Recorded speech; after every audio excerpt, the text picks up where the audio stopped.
Hello and welcome back to episode 8 of the Good Movie Podcast. My name is Ellie. My name is Molly. And we're going to go and see Missing. Is it called Missing? Yeah. Or is it Searching? It's Missing. Missing. We're going to go see Missing.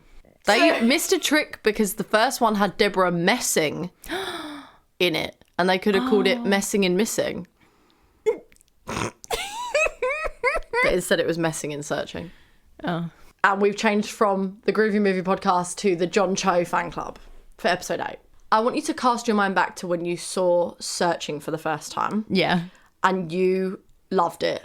Yeah, I did. And you said to me, go and watch it. Much like you've tried to force things on me a lot in the past, like Hamilton, and then I've resisted and then ended up loving it anyway. And The Martian. And lots of other things. I can't think of something. My head. So you told me to go and watch Searching. And then I actually went and watched Searching and I really enjoyed Searching. What a surprise. It was really good. And so today we're going to go and see the sequel that is not a sequel but is a sequel. We're going to go see Missing today. Very excited. We're missing John Cho in this film, though. Very nice. I'll read the synopsis. It is the same format to, if you've seen the film Searching from 2018, great movie. It's all done on screen, so you don't leave the perspective of like of a computer screen. You don't leave the perspective of a computer screen the entire film. Similar to what is probably the best episode of Modern Family. It's the best episode of Modern Family. They said, let's do it again in film format, but we're going to get handsome man John Cho, and he's looking for his daughter. In this film, however, Storm Reid is looking for her mum. And they are, as far as we're aware, they're unrelated. There's no link. Just the same format. Yeah. From what it's the same director and writer, presumably. So basically, Storm Reid's mum goes on holiday with her boyfriend. She then does not return any of Storm Reid's calls. Storm Reid then is like, I'm going to find my mum. Yeah. That's the plot, but it all takes place through her on FaceTime and looking at CCTV footage and iMessage and iMessage all that and kind of everything. stuff. But so as far as we're aware, there's no link. In my mind, if you hadn't watched the trailer today, I was going into this film under the illusion, my own illusion, that John Cho was in it because he had done it before and she enlists his help. But now that's just not even a thing. That's really funny to me because you would have been sitting in the cinema being like, John Cho's going to turn up in a minute, guys. Yeah. What are your unrelated to John Cho thoughts going into this? I'm thinking, spoilers for Searching. Okay. I'll say it now, brief pause. He obviously finds his daughter at the end of it. Mm-hmm. Is the mum going to be alive at the end of this? Yeah. It's going to make me sad if she isn't. There was a brief bit in the trailer where she's watching sad videos of her mum, much like in Modern Family. But that makes me really sad. And I know I'm going to cry watching this. I don't know. I can't see them killing the mum. I think it's probably all going to resolve like Searching did. But then who knows? Maybe that's how they're going to subvert expectations this time. You think it's all going to come back around and it won't. Maybe it's my misunderstanding of the English language. Searching implies to me that she's not gone. So she's alive at the end. She just can't find her. You can't find her. She's misplaced her. He's misplaced her. They should have called it that. Misplaced. Missing implies the film could end and this isn't working. In my mind, it implies... we've just gone the wrong way around. I've just realised. What? Wait, have I been calling this one Searching? We're going to go see Missing. Just to clarify. We're not going to watch the 2018 film. We're going to watch the 2023 film. Missing. The first one was called Searching. Yeah. Because that's what he was doing. Yeah. So what if the plot twist of this is that Storm Reid is the one who's missing? Missing her mum. Unreal. In the podcast. We are going to go and see the film now. And we're going to come back and we're going to let you know what we think. I'm going to go and get an oat milk vanilla latte iced with maybe the toasted waffle syrup today. Oh. Because there's a big list in Starbucks. I just go, vanilla. So we will come back when Storm Reid has found her mum. There are obviously going to be spoilers. So go watch Searching. And then Missing. But you only need to watch Missing for the purpose of this podcast. But if you really, really want to go and see Searching, which is the first one, if you really want to go and see that and don't know anything, I would maybe hold fire because I do think we're going to probably end up talking about it. Yeah. If you're not that bothered, then carry on listening. Missing, however, we will be spoiling. We're going to talk about the entire film as we come out of it. But yeah, if you really do not want to know anything that happens in Searching, I would maybe approach this with caution. Let's go see the movie. Let's go see the movie. See you in a sec. We are back. Oh, we're back. I think we've done that exact combination before. That was a bit creepy. What did you think? I loved it. Yeah, no, hang on. I agree with you, but you have to say something different because we start every single one with I loved it. Synonyms. Get some synonyms. I thought it was a brilliant movie. I've said that before. Very much enjoyable.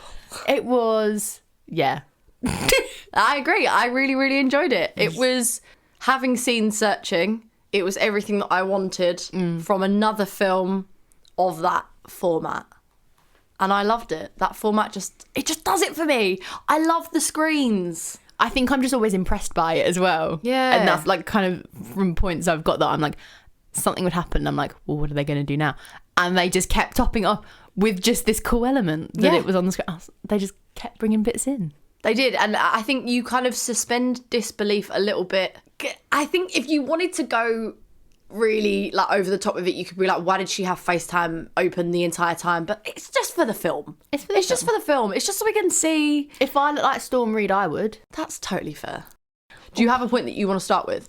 One of my biggest kind of points of the whole movie, which I thought a lot watching it, I liked how they used different technology, I suppose, from the first one. And I think it worked in both ways because obviously she's a completely different character. She's a young girl. Yeah. But also, we're now 5 years on, so now technology is different as well. Like, there's a couple of different apps and stuff. Like, John Cho probably didn't have access to, TaskRabbit or whatever it's called. That's probably a new website. I don't know if that's a real website. Things that have, become more popular in the years since, but also things that he might not have known about because he wasn't so... Well, he was still pretty techie, wasn't he? But I guess the idea was he wasn't as techie. But then, so it worked because, like you were saying, Storm Reid has FaceTime open all the time. And an adult man probably wouldn't, but a young girl would. Yeah. Well, how did they film John Cho the whole time in the first one? As I'm saying that, I do think he had FaceTime open all the time, but it's because he was just constantly FaceTiming people, I think. Yeah. Which she was as Whereas well. she kind of just had hers open for fun. Yeah. But then she also, after she'd had her party, it was photo booth and stuff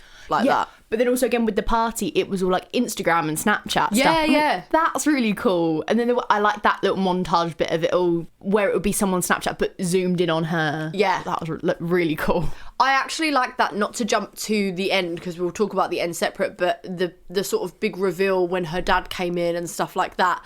I really liked how it was still the FaceTime shot and they zoomed in and you couldn't see anything, but you could see everything. It was you could see the emotion because you couldn't make out anything on Storm Reid's face, but you knew you could make it out. Does that make sense? She's so good. Because it was zoomed in and grainy, but it obviously on purpose, and it looked so good. I just loved it. I thought that was a really great. So I agree. I like how it zoomed in on her where it needed to.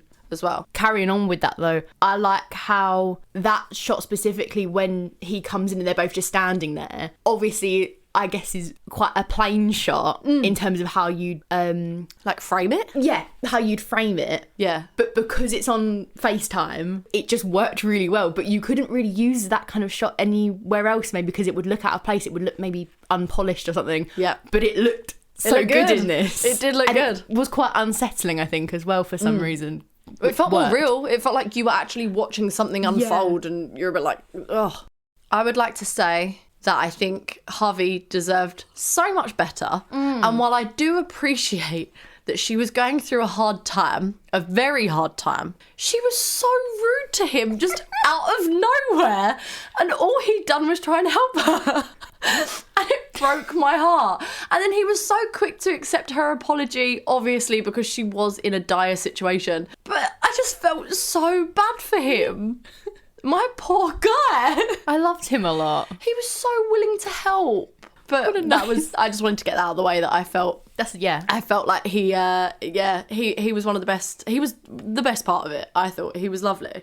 I liked the idea that it's just, this small American girl and this lovely Spanish man. Yeah. Sometimes that's just a good friendship. Yeah, an unlikely duo. It was exactly the same for me with Searching. I fell for every single thing they wanted me to fall for. And I have I don't even care admitting that I like to think I'm quite good with thrillers, and I go into it very skeptical, and I'm okay at maybe figuring out a thriller sometimes. And I think my brain just shuts off with these. Well, I'm saying that like there's loads of them, and I just take it completely at face value.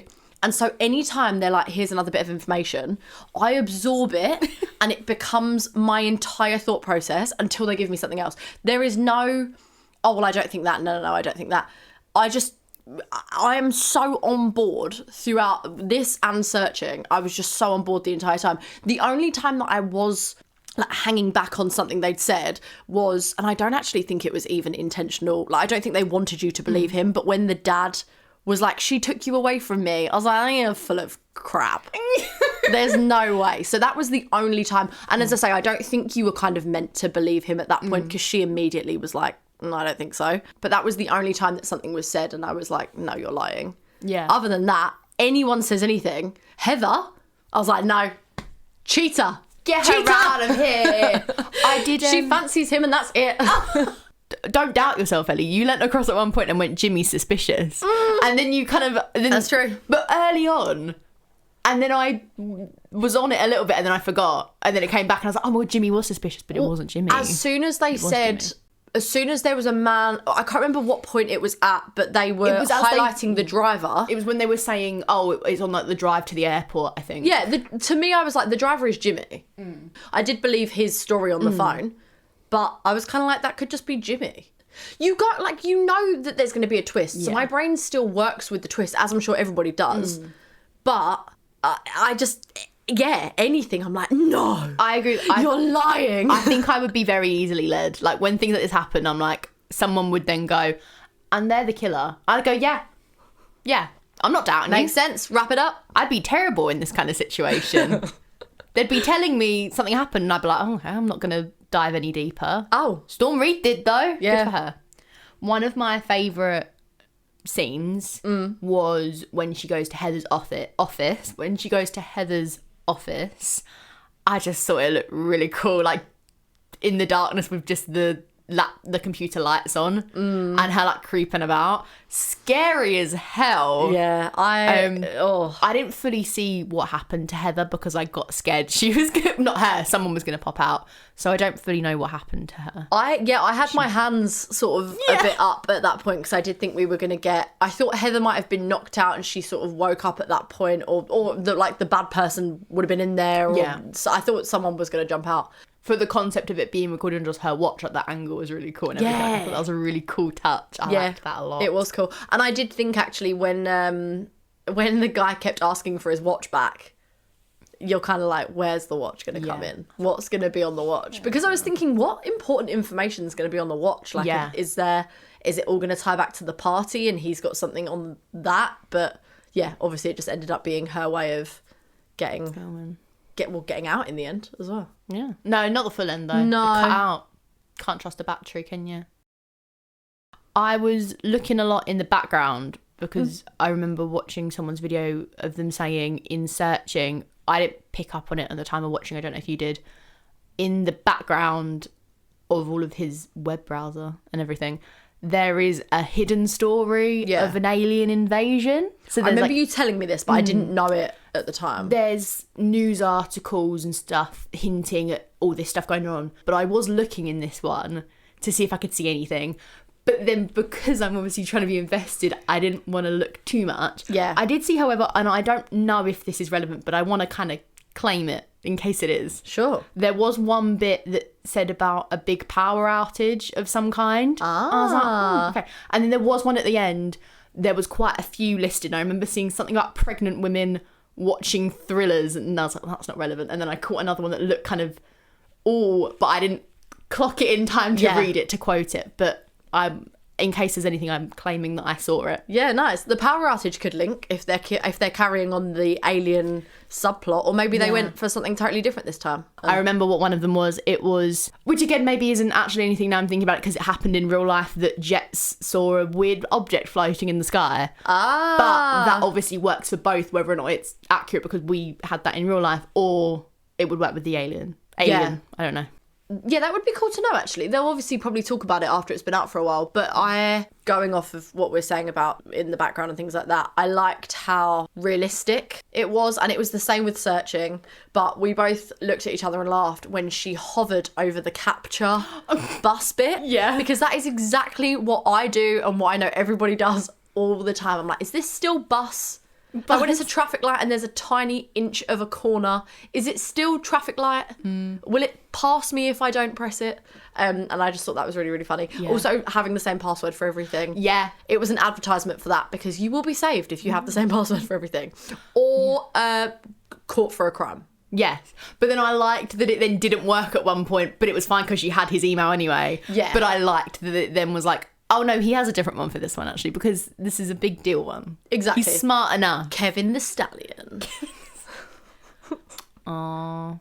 I liked her knowing that her mum would have an E as a 3, because she tried that for various ones. Yeah, it was sweet how she figured out that it would be Junebug at the end. But her instant thing was like, oh, there's a 3 there. There's an E there, so it's going to be a 3 now. Yeah. Like, smart. Well, I mean, it was across like 4 other passwords. Yeah, I know, but I'm easily led. I wouldn't think of these things. You'd be like, well, this is the thing. The bit when Elijah Park, I think was his name, when he said, they're gone, we've got this video of them being kidnapped, I was like, well, that's it, case closed, everyone. I was like, what do we do now? What's gonna happen? So then when she saw the live video, I was like, oh my god, I thought that was brilliant. That was probably my peak invested moment, because I was genuinely just sitting there going, cool, they've been kidnapped, what are we supposed to do with this how information? does it go from here? Yeah, I then everything goes out the window when they're telling me that. I'm forgetting that we've just seen that woman's an actress. Yeah, no, you hadn't at that point. It said it in her Instagram bio. Oh, sorry, I thought you meant that they'd revealed she had acted. Sorry. Yeah, like, you did. You've seen, just that they've highlighted this other woman. Yeah. I didn't care at that moment. I was thinking, she's gone, she's been kidnapped. And like, you saw the profile of her mum that said that she doesn't drink, and they'd spoken about not drinking, and my brain just doesn't even log that she'd said we spilt wine. And then my brain picks up on wrong things though, because they then highlighted that they don't drink. And I was like, but he sent a picture of them drinking, and she said cocktails. But then he'd already said mocktails. They'd already said something redundant. But I got really excited. I was like, you're in the right like ballpark, but you're just not quite. That's where I feel like I'm at as well. Yeah. I'm like, I've got my sleuthing hat on, but it's like falling off. It's a bit too big for me. Slightly, it's a bit too big.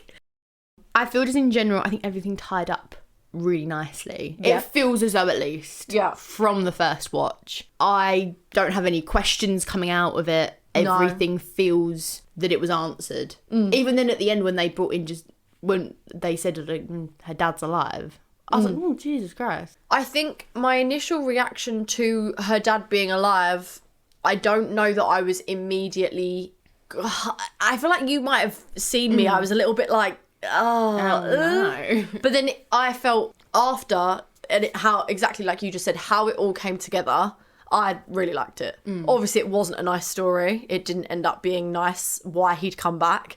But yeah, my first reaction to him being back was a bit like, oh. But then I liked how it all made sense to the rest of the story.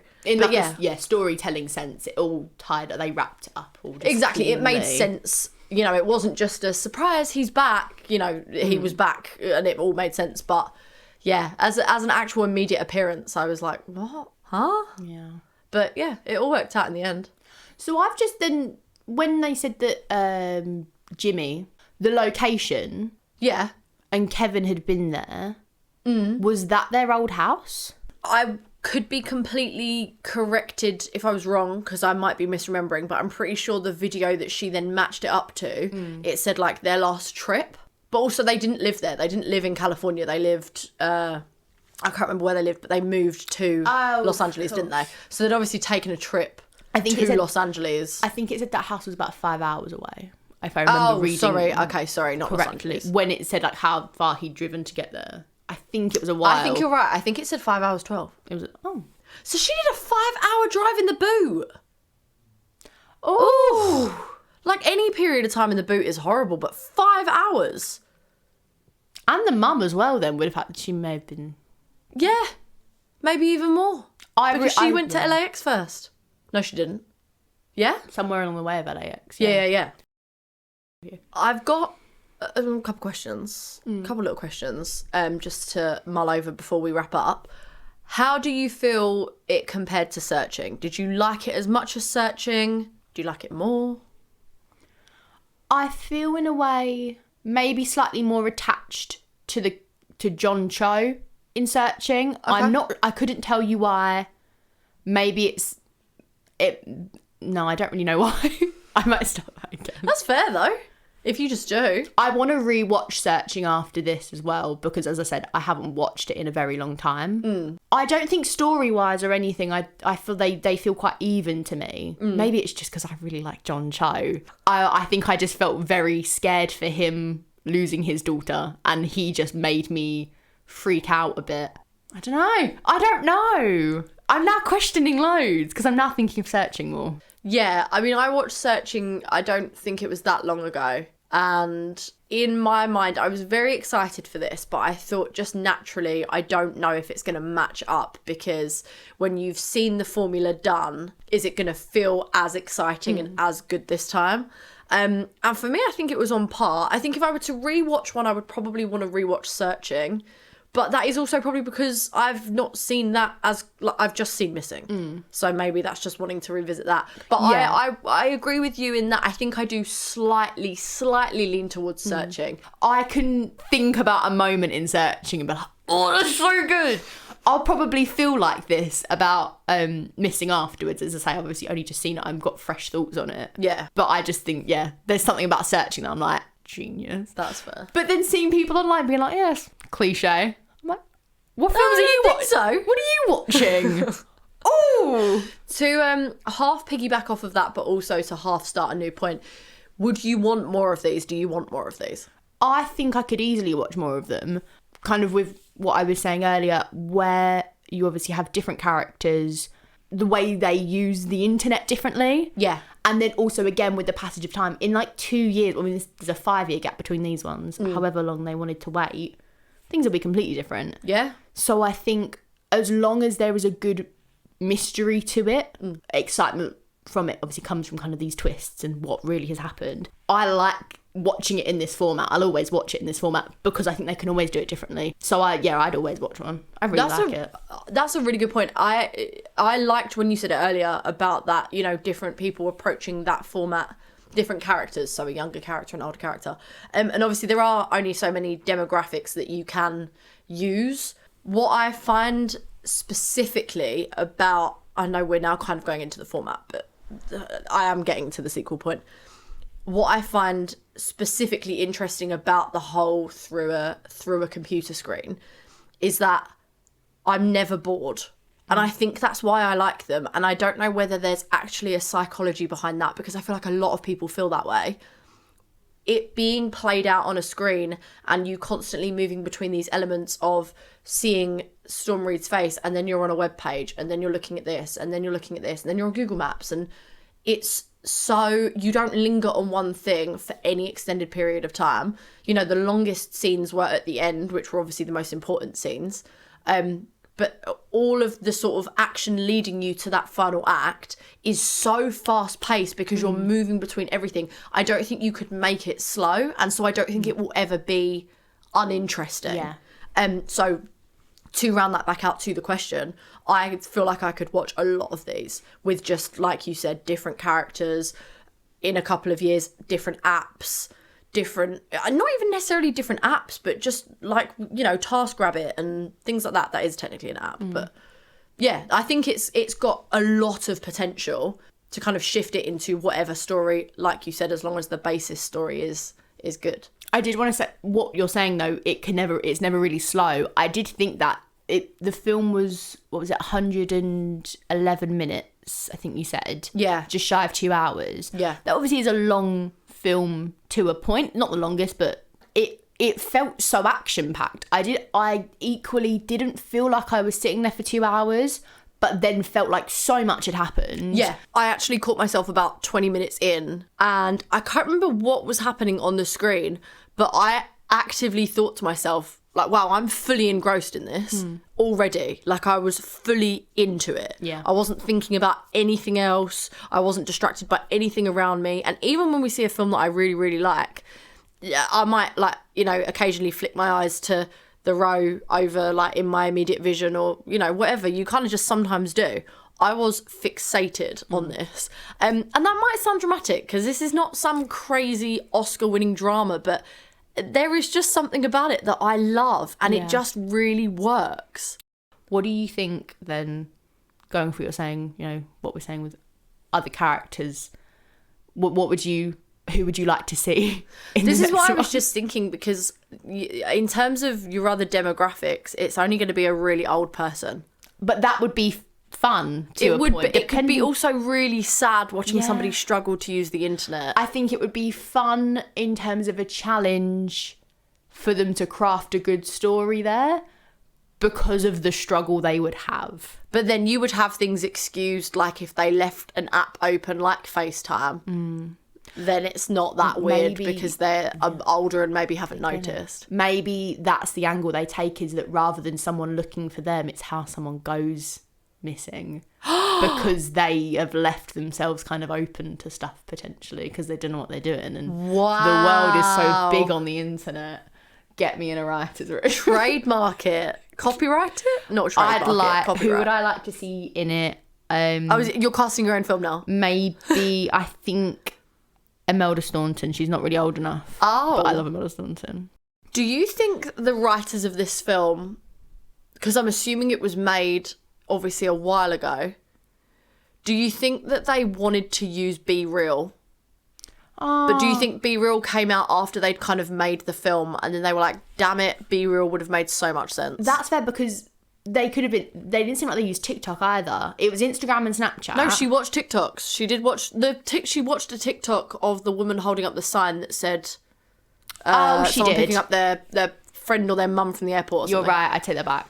But it wasn't a heavy featured thing, no. I feel like you're right about Be Real. But I do think too, I think it was a video we were watching just before, someone was saying how long it took to edit Searching, because you're trying to replicate the exact kind of animations and the exact format of what they look like. They're obviously not recording it from an actual screen because it's so crisp and everything that you couldn't. Yeah. They've got all this technology. They potentially did this and wrote it a while ago. So you think when they're writing and planning for all of this, they may have been doing it all when like certain apps weren't around. That's what I'm saying. So do you think they made it and then Be Real came out and they were like, damn, Be Real would have made so much sense? But then that's like anything. There's an app every 5 minutes that everyone's on and then isn't on. Molly, was there anything that was missing for you? My answer is John Cho. No. More Nia Long. What are you rating it on Letterboxd? I gave it 4. I gave it 4.5. Yet to rate anything below 3. Do you have any final thoughts? Alternate plot for the third film.